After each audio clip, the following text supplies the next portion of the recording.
Selamlar dostlar. Grupo Sierra. Neymiş firmanın adı? Sierra de Calamuchita. Şimdi buradan biletimi aldım. Şu an Cordoba'dayım. Burası Cordoba'nın yeni terminali. Yeni terminalden çevre köy kasabalara giden otobüsler kalkıyor. Eski terminal yeni terminale bir tünelle bağlı. Eski terminalden de uluslararası otobüsler ve başka şehirlere giden otobüsler kalkıyor. Ben de biletimi aldım. Ne kadar ödedim? 700 peso ödedim. Yani 70 cent. Şimdi Altagracia isminde bir tane kasaba var. Cordoba'ya 1 saat uzaklıkta. Hosteldeki çocuklar orası güzel. Oraya muhakkak uğra dediler. Ben de bir gün daha kalmak istedim Cordoba'da. Orayı da görmek istedim. Şimdi 78. peronu bulmamız lazım. Oradan kalkacakmış otobüsümüz. Doğru otobüs bir bakalım. Altagracia, evet. Hola, buenos días. Altagracia. Okay. Gracias. Bende başka kimse yok. Abi teyze, var 2 kişi var. Şöyle öne oturalım. Önde izleye gideriz. ¿Qué hora salir? 10 menos cuarto. 10 Un minuto. 1 minutos, okey. Bir dakika sonra kaçacakmış. ¿Cuánto hora? Una hora. 1 hora. Gracias. ¿Viste? Pero anda muy lindo, che. Mejor que los nuevos. Altagracia'ya geldik dostlar. Neredeyse her 10-15 dakikada bir otobüs varmış Cordoba Altagracia arası. Öğleden sonra 20 dakikaya düşebilir dedi şoför abi. Ama akşama kadar otobüs var, merak etme dedi. Şimdi gezmeye başlayalım bakalım Altagracia'yı. Geç teyzem. Ne yapıyorsun lan?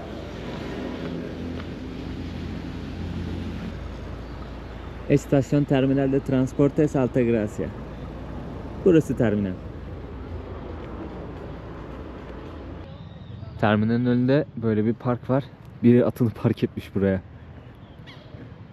Baksanıza. Nereden girdi? Şuradan girmiştir herhalde. Burası sanki bir dere yatağı gibi duruyor ama kurumuş olsa gerek. Latin Amerika ülkelerinin bayraklarını koymuşlar buraya. Burada da bir tane anıt var. Aynen bak, Latin Amerika haritası var burada. Plaza de las Americas. Amerika meydanı. Şöyle bir anıt. Bu arada Latinler Amerika Birleşik Devletleri'ne Estados Unidos diyorlar. Yani Birleşik Devletler diyorlar. Mesela biz Amerika olarak söylüyoruz ya. Amerika dediğin zaman Amerika Birleşik Devletleri'ne çok kızıyorlar. Yani öyle çok kızıyorlar demeyeyim de birazcık alınıyorlar daha doğrusu. Çünkü şey diyorlar, biz de Amerika kıtasının fertleriyiz. Yani komple Kuzey Amerikası ile Güney Amerikası ile Amerika kıtasıyız. Biz Amerika'yız diyor. Onlar Amerika Birleşik Devletleri diyor. Birazcık serzenişte bulunanla karşılaştım. Böyle kızma demeyeyim de biraz serzenişte bulunuyorlar. Haklılar. Biz alışmışız Latin demeye, o yüzden şey gibi gelmiyor insana, böyle Amerikalı gibi gelmiyor. Aslında bunlar da Amerikalı. Şimdi nereden gidecektim ben merkeze? Şuradan yürüyelim ya. Ne güzel ev. İşte böyle evlerde yaşayacaksın. Öyle apartmanlarda falan yaşamayacaksın ya. İmkan olacak. Böyle yerlerde yaşayacaksın. Bak ne güzel, bak kendi bahçesi de var. Mis. Milletin evini çekiyoruz böyle gidiyor ama kusura bakmasınlar. Arabanı koyacak garajın da var, bahçen de var. Mis vallahi, oh.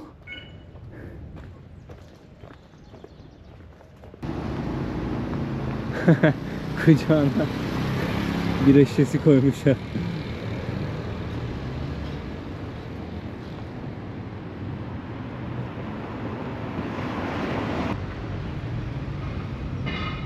Benzin fiyatlarına bakalım hazır görmüşken. Ne kadar? Süper dedi 392 peso. İşte 40 sent diyelim ona. 500 pesoluk var, 50 sent diyelim Amerikan senti. En pahalısı 532. Yani 40 sent ile 50 sent arası. Benzinin litresi. Benzinin litresi 50 sent. Tabi resmi kurla hesaplarsanız 1 dolar yapıyor. Hatta 1 dolardan biraz daha fazla yapıyor.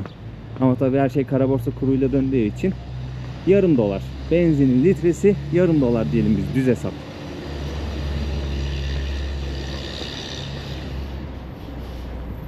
Bir yerde de asgari ücreti okumuştum. Ne kadar yapıyordu? $70 civarı bir şey yapıyordu sanırım Arjantin'deki asgari ücret. İnternette yazan bilgiler böyle birazcık net olmuyor doğal olarak. Birazcık net olmuyor değil, net olmuyor yani doğal olarak. Birazcık karmaşık oluyor. Doğru bilgiye ulaşmak sıkıntılı. O yüzden birçok makaleyi okumanız gerekiyor. Ama en doğrusu insanlara sormak.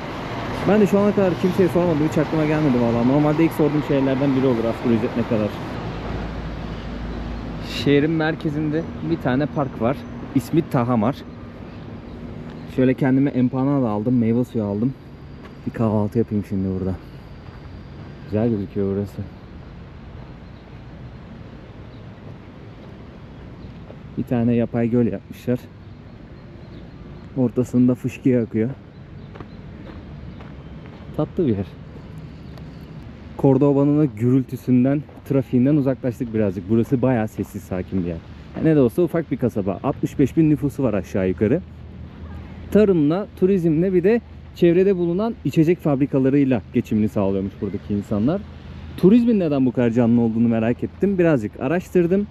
Burada Che Guevara'nın çocukken kaldığı ev var. Genelde turistler gelip o evi ziyaret ediyormuş. Ben de onu öğrenince gelip görmek istedim.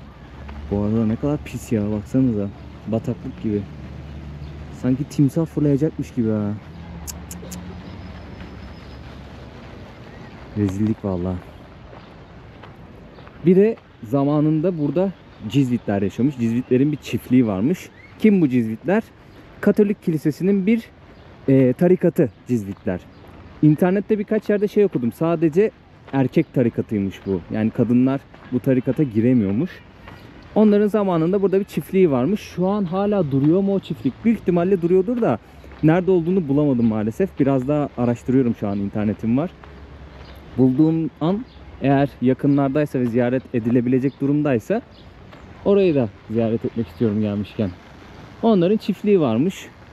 Bir de Che Guevara'nın evi var. O yüzden burası turistlerin uğradığı bir nokta. Zaten 40 kilometre uzaklıkta Cordoba'dan. Gördüğünüz gibi bir saate geldik. Toplu taşıma gibiydi otobüs bu arada. Yani insanlar bilet almıyordu. Böyle şey var, otobüs kartları var.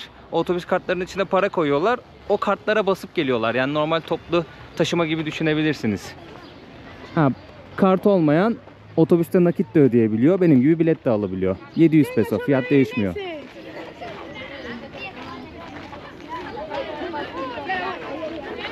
Okul turu. Bizi de zamanında Meryem Ana Kilisesi'nin olduğu yere götürmüşlerdi. Efes'e götürmüşlerdi. Meryem Ana'nın kilisesini görmüştük orada. Mum yakmıştık. Ondan sonra Efes'i gezmiştik. Ne güzel gezilerdi ya onlar. Şirince'ye götürmüşler miydi hatırlamıyorum bak. O kısım bende yok. Gerçi götürseler de hatırlardım yani. Küçük küçük balıklar var gölde. Böyle bir park. Hola, buenas. AG, Alta Gracia. Ha, burayı restore ediyorlar.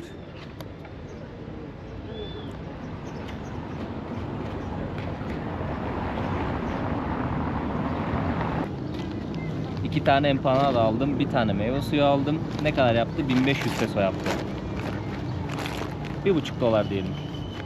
Bir tane arabe dediklerinden aldım. Bizim lahmacun gibi ya bu. Lübnan'da da yapıyorlardı bundan. Aynı lahmacun tadı vardı.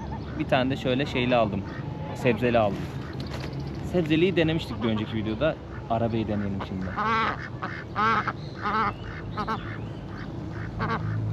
Bizim lahmacun içi.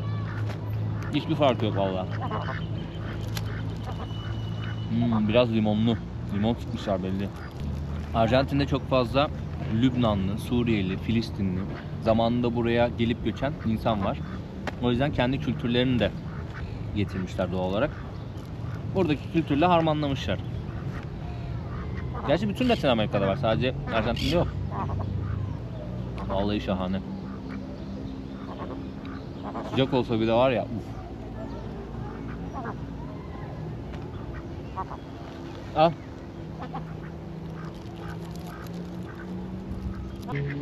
Arkadaşlarına ver oğlum. Hepsini sen yeme. Al. Aferin. Afiyet olsun.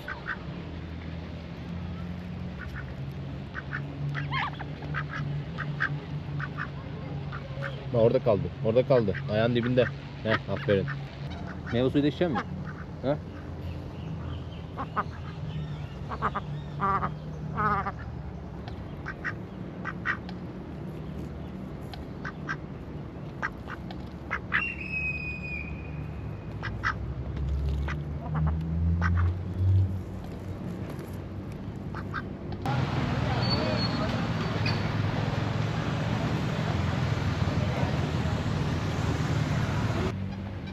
Gölün olduğu bu kısım ve şu an dolaştığımız bu yerler zamanında Cizvitlerin çiftliklerini kurduğu yermiş.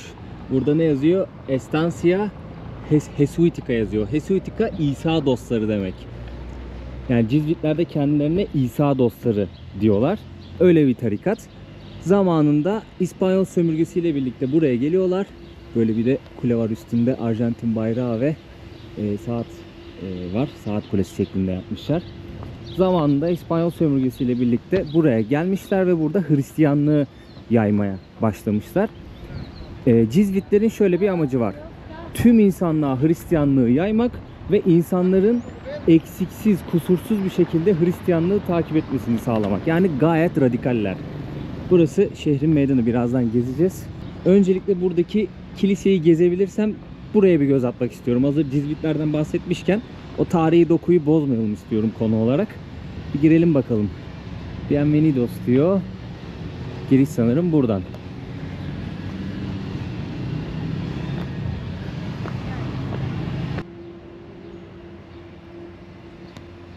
Burası kilisenin bahçesi. İçeriye girdim şimdi. Giriş ücretsizmiş. Bağış yapmak isterseniz bağış yapabiliyorsunuz. Ama herhangi bir ücret ödemeden de gezebiliyorsunuz dilerseniz. Şöyle göstereyim sizlere. Bakın şurada Cizvitlerin işareti var. Kendi armaları diyeyim, armaları var, logoları var. Burası bir manastır olsa gerek aslında. Çünkü dini eğitim verdiklerini de düşünüyorum. Yani amaç Hristiyanlığı yaymaksa manastır olması daha bir mantıklı olur.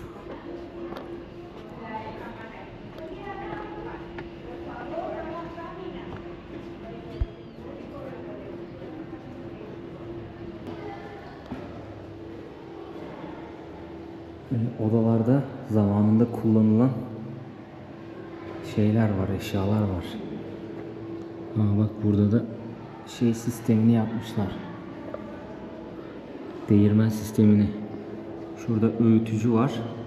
Su gücüyle öğütüyorlar zamanında. Mısır öğütüyorlar, buğday öğütüyorlar vesaire. Arka tarafta depo. Şöyle göstereyim.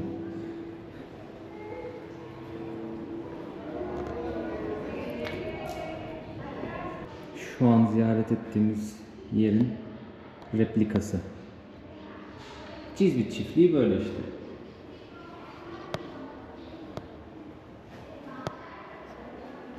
Eski dönemden kalan el yazmaları da var. Bunlar orijinal midir ya? Korumak için replikasını da koyuyor olabilirler. Hola, buenas.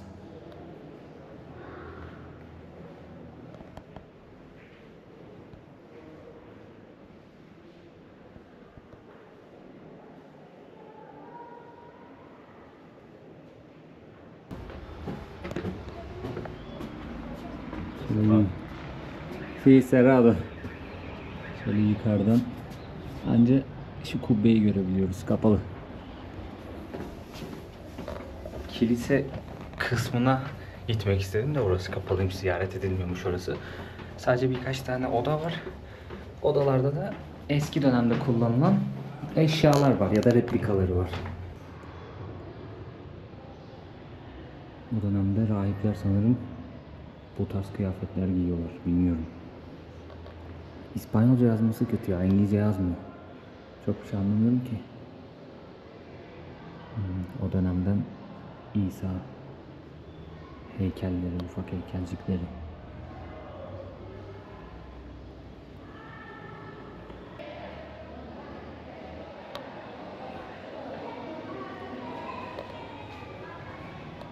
Bu bence fotokopi ya, baksanıza böyle el yazması böyle gözükmez. Gerçi bu eski el yazması da Ben fotokopi olduğunu düşünüyorum bunların. Korumak için replikalarını sergiliyorlar. Böyle bir yer. İşte odalarda o dönemden eşyalar var. O döneme ait kullanılan eşyalar var. Bahçesi de böyle. Bakın ne buldum. O dönemlere ait tuvalet. Böyle kanalizasyon akıyor. Tamam mı? Şöyle eğilip göstereyim. Bak şurada kanalizasyonun çıkış noktası. Buraya ihaleyi bırakıyorsunuz. Buradan böyle gidiyor. Şöyle kapıyı kapatıyorsunuz diyecektim. Niye kapandı? Ha, burada bağlamışlar. Şöyle kapıyı kapatıyorsunuz. Bayağı da geniş, konforlu bir alan yani. Şöyle bir şu kamerayı koyayım. Şöyle.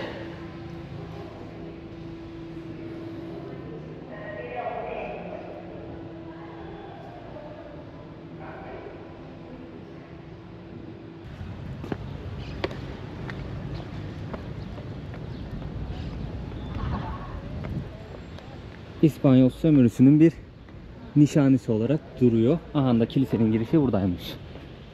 Kiliseye içeriden giriş yokmuş. Dışarıdan giriliyormuş. Ben yanlış anlamışım. Şöyle kiliseyi de görelim. Ondan sonra gezmeye başlayalım sokakları.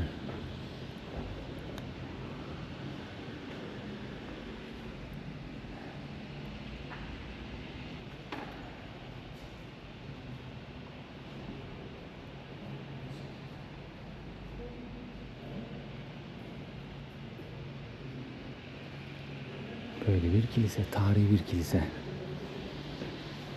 İspanyolların buraya diktikleri bir sömürü nişanesi. Burada da haç var. Hemen bu kilise şehrin merkez parkının olduğu yerde. Hafta sonu sanırım şey açıyorlar. Baksana, artesanal diyorlar, böyle işte el yapımı bir şeyler satıyorlar. Yiyecektir, içecektir, kıyafettir vesaire ya da hediyeliktir. Bu tarz şeyler satıyorlar. Ne güzel yapmışlar tezgahları. Hop, nasıl manevra yaptı öyle.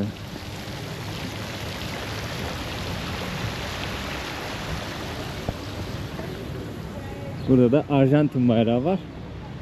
Şu yandaki de Cordoba bayrağı olsa gerek. Eyaletlerin bayraklarının da, bardakları diyecektim. Bayraklarını da koyuyorlar genelde.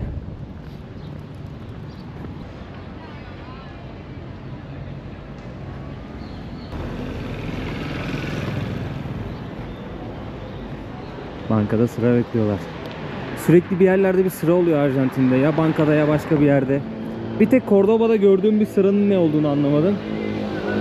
Bir şey için bekliyorlardı ama hala aklımda, yani onu çözemedim onu.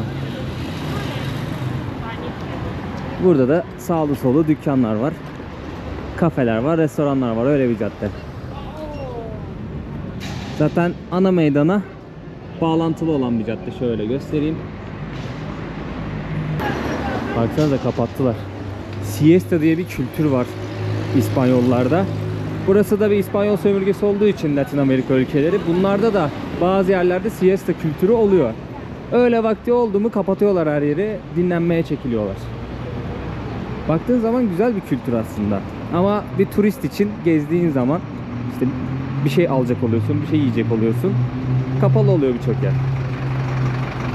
Mesela İran'da gezerken Yezd şehrinde geziyordum. Orası çöl bölgesi. Orada da aslında bir siesta kültürü vardı. Öğlen çok fazla sıcak olduğu için insanlar dükkanlarını kapatıyordu. Akşama doğru bir daha açıyorlardı. Çöl şehirleri genelde öyle oluyor. Baksanıza, burada da sağlı sollu ağaç dikmişler.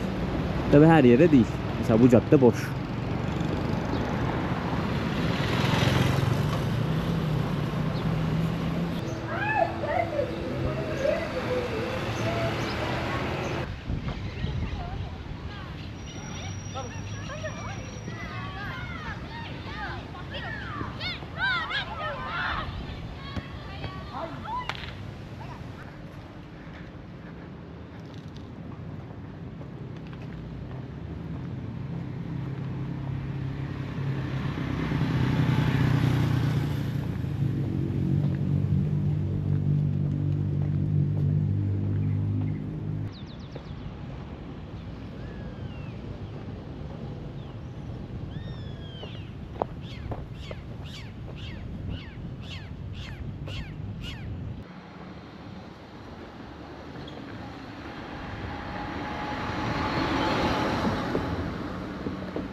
Aha da geldik. Museo Casa del Che.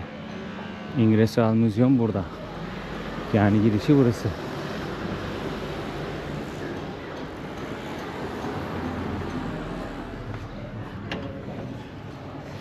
Hola, buenas. Hola, ¿cómo estás? ¿De qué? Where are you from? Turquía. Ah, bienvenido. Gracias. Sale 500 pesos la entrada.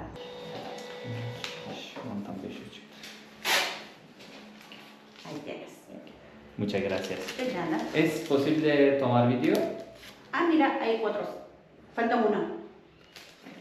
No, es 200. Ah, sí, tienes Ok. razón, perdón. Ok. Adentro te reciben. ¿Es posible tomar video? Sí, sí, sí. Ok, muchas gracias. Giriş 500 peso. Eğer başka müzeleri ziyaret etmek istiyorsanız burada 4 farklı müze daha var. 600 peso ödeyerek toplamda diğerlerine de girebiliyorsunuz. Şöyle Allah. Müzeyi gezmeye başlayalım. Che'nin çocukluğu şöyle heykelini koymuşlar. Burada da Che'nin üstü var. Şöyle içeri girelim. Hola, buenas, ¿cómo estás? Bienvenida. ¿De dónde nos visitas? Turquía. Muy bien. ¿Me prestarías el ticket, por Ah, favor? sí, aquí. Te lo sello y te lo devuelvo. Muy bien. Şöyle Che'nin fotoğrafını göstererek gezmeye başlayalım. Ha bak burada çocukluğu var. Hola, buenas. Buen día, bienvenido. Muchas gracias. Te comento un poquito cómo es el recorrido. ¿Sabés inglés? ¿Castellano un poco? Castellano poco, sí. Poco. Y vas a ir viendo las distintas etapas. Niñez, adolescencia, adulto, Ajá. viajes en bici, en moto, revolución Ajá. y sale los últimos días en Bolivia. Ah, ok. Y afuera, visita del presidente Fidel Castro y Chávez a esta casa. Esta casa. Sí, Ah, ok. así que bueno, Ok, muchas gracias. bienvenido. Şimdi abi anlattı. Ben de bildiklerimi anlatacağım sizlere. Che'nin Rosario'da doğduğunu biliyorum. Astım hastası kendisi. O yüzden ailesi buraya taşınıyor ki Che biraz daha rahat yaşayabilsin diye. Zamanında yaşadığı ev burası. Cordoba'dan 40 kilometre uzaklıkta. Alta Gracia'dayız şu an. Che'nin yaşadığı evdeyiz. Bu da çocukluk döneminde kaldığı yer, kullandığı eşyalar. Şöyle fotoğraflarını göstereyim.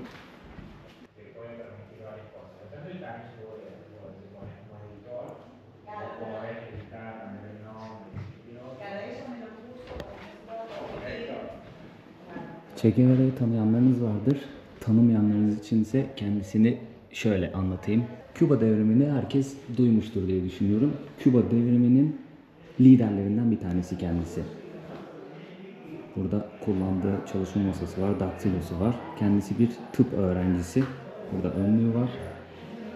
Kullandığı bisikleti var. Şöyle göstereyim. Belki de günümüzde komünizmin en simgesel isimlerinden bir tanesi. Peki ben niye ziyaret ettim bu müzeyi? Şu an cevabı tam olarak karşımızda duruyor. Cevabı bu motor. Zamanında Che Guevara öğrenciyken arkadaşıyla birlikte Latin Amerika turu yapıyor. Bu motorla yapıyor. Motosiklet Günlükleri isminde bir tane film var. O filmi izlemiştim ben. Che Guevara'nın o seyahatini anlatıyor. Arkadaşıyla yaptığı o seyahatini anlatıyor. Burada da o seyahatten fotoğraflar var. Motosikletle Machu Picchu'ya gitmişler. Burada onun haberi var. Arkadaşıyla fotoğrafı var. Leticia'ya kadar gidiyorlar. Leticia, Kolombiya'nın Amazon bölgesi. Leticia böyle salla geçmişler. Orada cüzzamlı hastalarla birlikte bir süre çalışıyorlar. Tabi bu Latin Amerika seyahati ve orada cüzzamlı hastaların içinde bulunduğu durumu görünce Che Guevara, bakın burada yaptığı ilk seyahati var. Şöyle Arjantin'den yola çıkıyor, Şili'ye, oradan Bolivya'ya, Peru'ya, Peru'dan Amazonlara geçiyor, Kolombiya, işte şurada Leticia bölgesi var yanlış göstermiyorsam. Daha sonrasında Venezuela'ya gidip ilk seyahatini tamamlıyor. İşte bu seyahatte ortamı görünce Che Guevara'nın birazcık daha böyle dünya görüşü değişiyor, komünizme bakış açısı değişiyor vesaire. Yani bir seyahat Che Guevara'nın hayatını baştan sona değiştiriyor. Ben de bu hikayeyi sevdiğim için geldim. Yani bu motorla yaptığı seyahat ve o seyahatte gördükleri bir adamın, bir tıp öğrencisinin hayatını bambaşka bir seviyeye taşımış. Burada da yaptığı ikinci seyahat var. Arjantin'den başlıyor. Nerede? Arjantin'den Bolivya'ya gidiyor. Bolivya'dan Peru'ya geçiyor. Peru'dan Ekvador'a, Ekvador'dan Orta Amerika'ya atlıyor.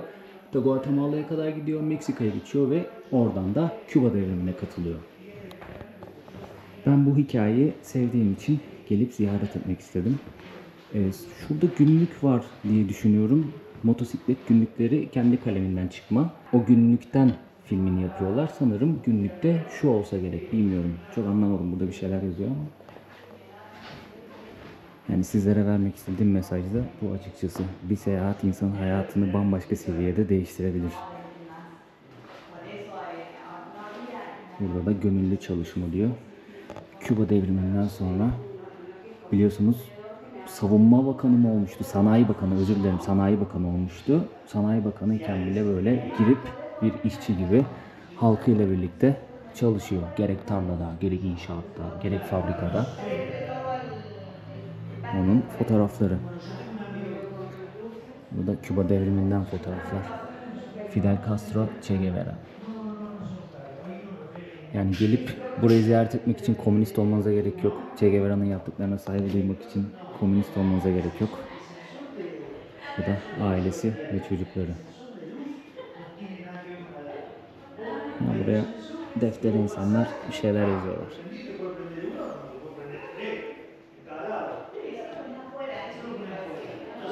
Meşhur konuşmasını yaptığı şey sanırım, ya da başka da olabilir, bilmiyorum. Birleşmiş Milletler'de meşhur bir konuşması var Che Guevara'nın. Yani bu videonun altına yorumlara sen komünist misin, biz komünist miyiz, niye böyle şeyler gösteriyorsun diyenler illaki olacaktır. Bir insana saygı duymak için onun fikirlerini komple benimsemenize gerek yok. Aa bak, Camila Cienfuegos. Küba'da belki de en sevilen adam bu devrimde. Ama adamın hayatına kıydıklarını düşünüyorlar. Yani Küba devrimini yapanlar bu adamın hayatına kıymış fikirler uymadığı için. Bu da sanırım Bolivya'dan olsa gerek. Bak, göte okuyor. Burada devrimden fotoğraflar var. Şuraya girelim. Yani buradaki mesaj şu dostlar. Seyahat edin. Hayatınız değişecektir eminim. Motosiklet günlükleri bu olabilir belki. Bir yerde de yazmıyor ki arkadaş. Hangisi motosiklet günlükleri?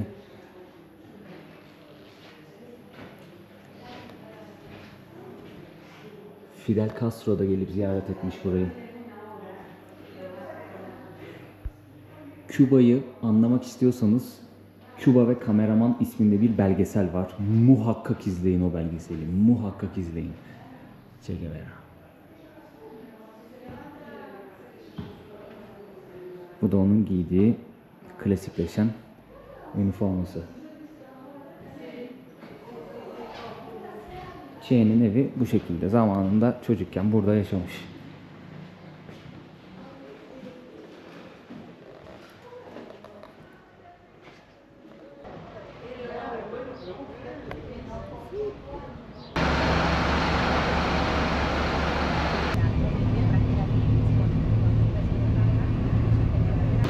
Cordoba'ya döndüm müzeyi ziyaret ettikten sonra. Güzel bir müzeydi. Umarım anlattıklarım kamerada duyulmuştur. Çünkü birazcık kısık sesle konuşmak zorunda kaldım. Kısık sesle konuşunca da ne anlattığımı unutuyorum. Yani konsantre olamıyorum, acaba biri duyuyor mu, ayıp oluyor mu falan diye. Ona odaklanırken bu sefer ne anlatacağıma tam odaklanamıyorum. Ama kafamdakini anlatmışımdır diye düşünüyorum. Mesajı vermişimdir diye düşünüyorum. Burada tren istasyonu var karşı tarafta. Buradan Buenos Aires'e tren var dediler ama bir ay önceden alman gerekiyor bileti falan dedi birisi. Anlamadım çok, niye öyle dedi. Bitiyor mu acaba, ondan mı öyle dedi. Terminal. İnanılmaz bir baş ağrısı var. Birazcık açlık var. Sabah kahvaltısıyla duruyorum. Bir de uykusuzluk var. Dün gece çok az uyudum. Hostelde garip bir olay oldu odada.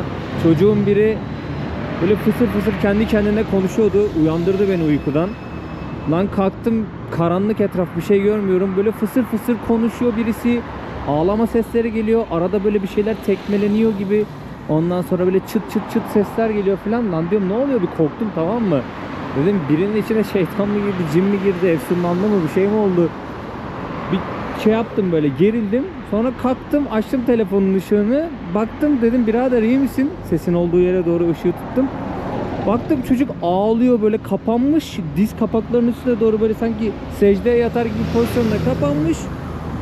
Elinde çakmak, yüzüne çakmağı yakıp duruyor böyle. Ondan sonra gazını mı kokluyor ama alevi görüyorum, çakmak yanıyor böyle. İşte yanında telefon var, YouTube açık, kulaklıkta ufak bir müzik sesi geliyor. Ağlıyor, küfrediyor, putalar, bir şeyler havada uçuşuyor böyle. Dedim birader iyi misin? Hani kalk dedim, bir elini yüzünü yıkayalım, bir su iç, resepsiyona bir gidelim.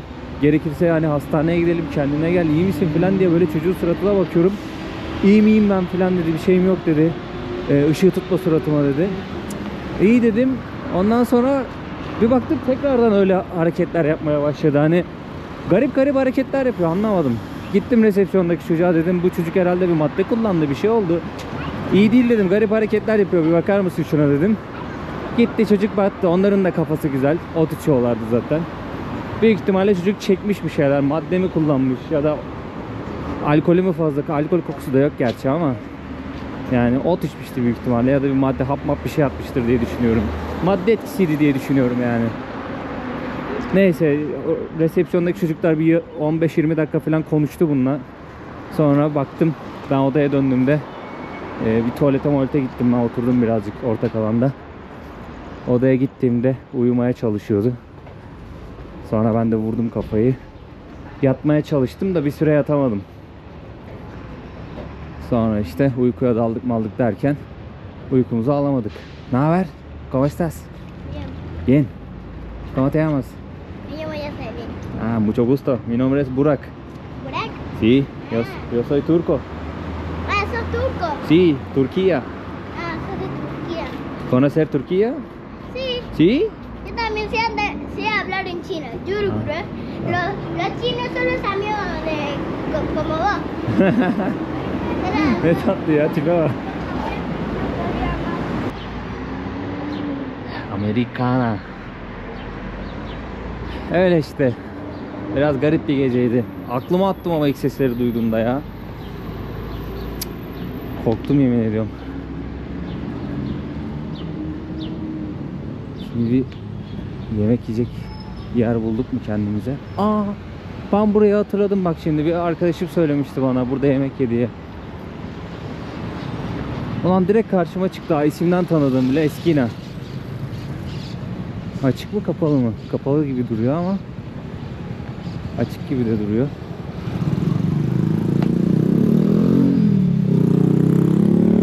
Amcanın biri çıktı da yemek yok şu an dedi. Sanırım siesta saatindeler şu an. Akşam için tekrardan hazırlık yapacaklarmış anladığım kadarıyla. Yani biraz vakit geçsin öyle gel dedi. Yemek bulursun dedi.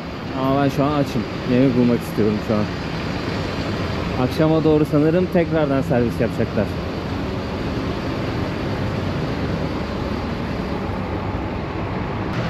Benim mekan açık. Cordoba'ya ilk geldiğimde geç ulaşmıştım buraya. Tek açık yer burasıydı, bir fast foodçu. O kadar güzel bir hamburger yemiştim ki buraya gelecekler için bir tavsiye niteliğinde hamburgerle bitirmek istiyorum videoyu. Aşağı yukarı 3 dolara karnınızı doyurabiliyorsunuz burada. Hadi girelim. Dostlar, kendime şöyle bir menü söyledim. İçecek var, peynirli patates var ve şöyle kocaman içi bol soğanlı, yumurtalı, köfteli, rokalı bir hamburger var. Toplam 2600 peso. 2600 peso ne kadar yapıyor biliyor musunuz? 3 dolar bile yapmıyor. Ulan parmağım sıkıştı. 3 dolar bile yapmıyor. Yani Instagram'da paylaştım ben bu hamburgerin fotoğrafını. Türkiye'de ne kadardır diye sordum birkaç arkadaşıma. Yani aşağı yukarı 300 lira cevapları geldi. Yani maalesef şu hamburger burada 3 dolar. Ne kadar yapıyor Türk lirası şu an bilmiyorum ama Türkiye'de çok daha pahalı bir fiyata geliyormuş. Şöyle göstereyim sizlere. Bakın kocaman. Bu videoluk bu kadar olsun benden dostlar. Bir sonraki videoda görüşmek üzere diyeyim. Birazcık yumuşak yapmışlar hamburgeri. Düşüyor. Bir sonraki videoda görüşmek üzere diyeyim. Kendinize çok iyi bakın. Birazcık benim çalışmam lazım. O yüzden yemeği hızlıdan yiyip çalışmaya koyulacağım. Umarım videoyu beğendiniz. Bir beğeni, bir yorum atarsanız çok sevinirim. Abone olursanız çok sevinirim. Beynim durdu artık. Adios amigos diyorum.